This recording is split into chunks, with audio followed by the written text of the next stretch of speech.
arrancamos. Bueno, entonces al archivo le he abierto una hojita adicional que se llama costo de capital. Si recordamos un poco la teoría, esto viene de las siglas en inglés WACC, porque es un costo de capital promedio ponderado, ¿sí? Weighted Average Cost of Capital. ¿Listo? Entonces, en esencia, el dinero viene de dos fuentes. ¿Sí? Son dos fuentes la que van a soportar las inversiones. O viene de dinero que ponen los socios, o en compañías más grandes como esta de Ameritrade, pues es el dinero que ponen los accionistas.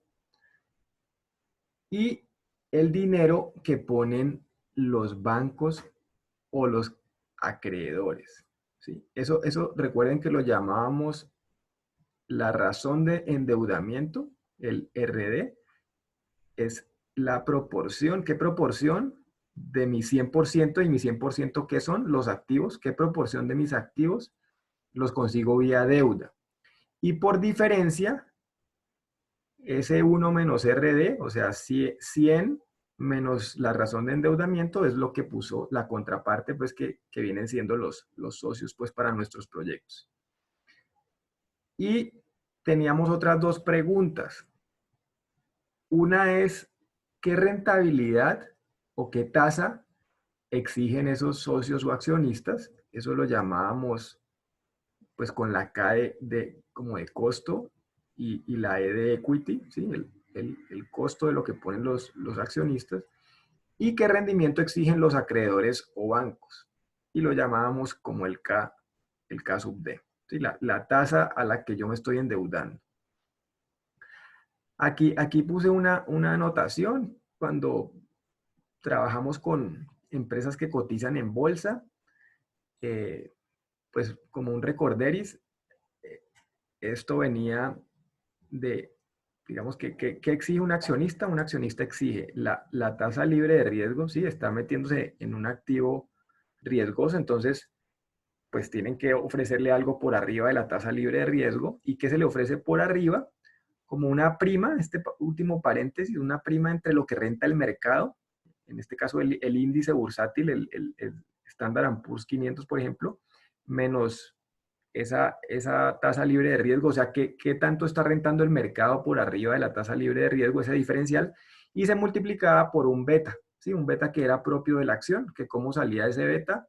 Recuerden que tabulábamos retorno de acciones versus retorno del índice, ¿sí? En un periodo de tiempo.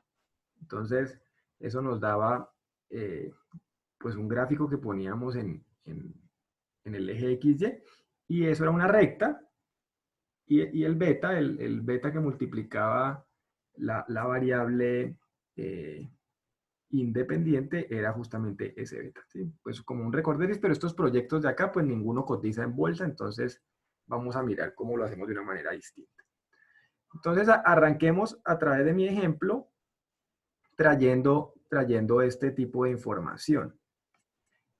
Tenemos cuánto dinero ponen los socios o accionistas. Gran parte del ejercicio está pues resumido en la hoja de flujos de fondos operacionales. Entonces miren, esto es un proyecto que requiere 21.700.000 pesos de inversión en equipo y de capital de trabajo 6 millones de pesos, ¿sí? Para un gran total de 27.700.000. Esa es la inversión que requiere este proyecto. Pero miren que el banco está poniendo 4 millones de pesos. Quiere decir que los inversionistas o los socios, en este caso, solamente están poniendo 23.700.000. ¿Sí? Ese es el valor que nos vamos a traer de esta hoja. Resumen. ¿Listo? Y ya habíamos dicho que los bancos están poniendo 4 millones de pesos. O sea, esta información de los bancos también me la puedo traer, por ejemplo, de la tabla de amortización, ¿sí? Monto del préstamo. Listo. Si totalizamos, entonces pues tenemos que llegar a los 27.700.000 de los que estábamos hablando, ¿sí? Esa es la inversión del ejemplo del consultorio odontológico. ¿Cómo sacamos cuánto es la proporción que ha puesto el acreedor o el banco? ¿Sí? ¿Y cuánto es la proporción de lo que han puesto los socios? ¿Sí? Eso es una proporción con respecto a ¿qué? Con respecto a este total. Entonces, si cogemos este valor y lo dividimos, ¿sí? Aquí estamos haciendo como una especie de regla de 3. Entonces, lo que han puesto los socios representa el 85,6 y lo que han puesto los bancos representa el 14,4. ¿Sí? Aquí un chequeo para saber que estamos en lo cierto, pues esto debe sumar 100. ¿Sí? Efectivamente suma 100. Bueno, ¿cómo podría ser otra forma de llegar digamos, a la proporción que ponen los socios? ¿Sí? Con esta formulita, ¿sí? 1 menos RD. Entonces podríamos hacerlo acá. 1 menos RD, ¿qué vendría siendo? Vendría siendo, esto es pues como el 1, el 100% del total, menos la razón de endeudamiento. ¿Listo? Entonces un chequeo ahí para saber que efectivamente vamos bien. Listo. Ahora viene el rendimiento que exigen socios y acreedores, ¿sí? Las tasas. Entonces, vamos a esas tasas. Empecemos con la del banco. La del banco, pues simplemente vamos a mirar el banco, cuál es el interés mensual. Recuerden que este ejercicio tiene periodos que están fundamentados en el mes, ¿sí? Entonces hay que ir a mirar es la tasa de interés mensual. Entonces, tenemos aquí el 1%. ¿Y qué rendimiento exigen los socios o accionistas? Entonces aquí nos podemos enfrentar como a dos caminos. Uno es, este consultorio odontológico no existe, ¿sí? Este consultorio odontológico es una idea pues de un proyecto. Como tal, no tiene ya un rendimiento definido, ¿sí? Entonces, las personas que quieren montar este consultorio odontológico, pues si no ponen el dinero en ese consultorio odontológico, no tienen como tal otra empresa, otro negocio donde pudieran mirar la rentabilidad. Entonces, ¿qué pueden hacer si no tienen otro negocio? Buscarle un costo de oportunidad a esos 23.700.000 que van a invertir. Y el costo de oportunidad pues básico que todos conocemos es el certificado de depósito a término fijo, ¿sí? Como para que la plata no se quede en una cuenta de ahorros y vaya perdiendo poder pues adquisitivo. Entonces,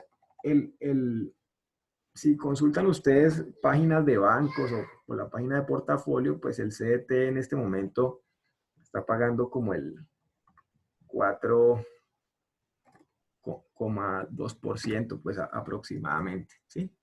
Esto está anual, ¿ya? Pero como aquí estamos trabajando, el periodo es el mes, entonces tendríamos que hacer una conversión al mes.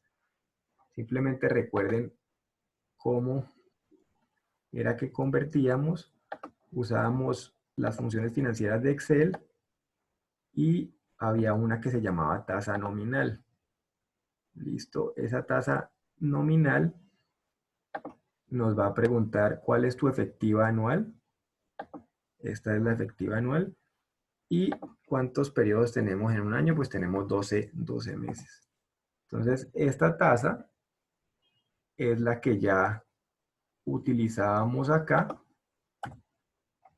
para dividir entre 12, para que nos quede hablando el mismo idioma de la tasa que exigen los acreedores. Entonces, ya tenemos los rendimientos exigidos por los accionistas y los rendimientos exigidos por el banco. Ahora, de pronto alguno de ustedes está manejando un proyecto de negocios que ya existen. están, por ejemplo, pensando en abrir otra sucursal de un establecimiento o están pensando en montar una oficina de algo que ya existe, etcétera, etcétera. Esos negocios que ya existen, de alguna manera podríamos entrar a analizar qué rentabilidad tienen, ¿sí? Entonces, un negocio que ya exista, por ejemplo, nos vamos a la hoja de los flujos de fondos operacionales, nos podemos ir como hacia el último periodo, por ejemplo, y podemos tratar de sacar una, una rentabilidad. Entonces, recuerden que una rentabilidad es como una expresión de la utilidad en función de la venta. Por ejemplo, la utilidad operacional de este negocio, en caso pues de que existiera, es este valor. Y para hallarlo en términos porcentuales, uno siempre lo hace en relación al ingreso no al ingreso operacional o en este caso pues a la venta. Y esto nos da este número que es un porcentaje. Entonces, mire que si este negocio existiera, este negocio tendría una utilidad operacional del 8,47%. ¿Qué quiere decir eso? Pues que es un negocio que tiene esta rentabilidad mensual, ¿sí? Entonces, un negocio ya existente, pues el inversionista, ¿qué va a decir cuando está evaluando un proyecto? Bueno, yo meto plata en comprar una unidad odontológica adicional o me voy a meter en, en una oficina en vez de hacerlo desde la casa o voy a poner otra nueva sucursal, pues si el retorno va a ser superior o al menos igual a lo que ya mi negocio está dando. ¿Para qué yo voy a ir a meterme, por ejemplo, a una otra subsidiaria, a una otra sede? Pues si lo que voy a hacer es tener rendimientos inferiores. No, pues para eso más bien donde estoy, miro a ver cómo le meto ahí más plata a ese negocio que ya existe para, pues para que me siga rentando, porque ese negocio ya tiene una utilidad definida, ¿sí? Entonces esa sería otra forma como para aquellos negocios existentes identificar el CAE.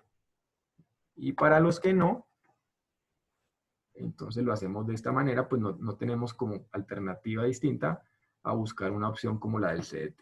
¿Listo? Luego viene la tasa de impuestos.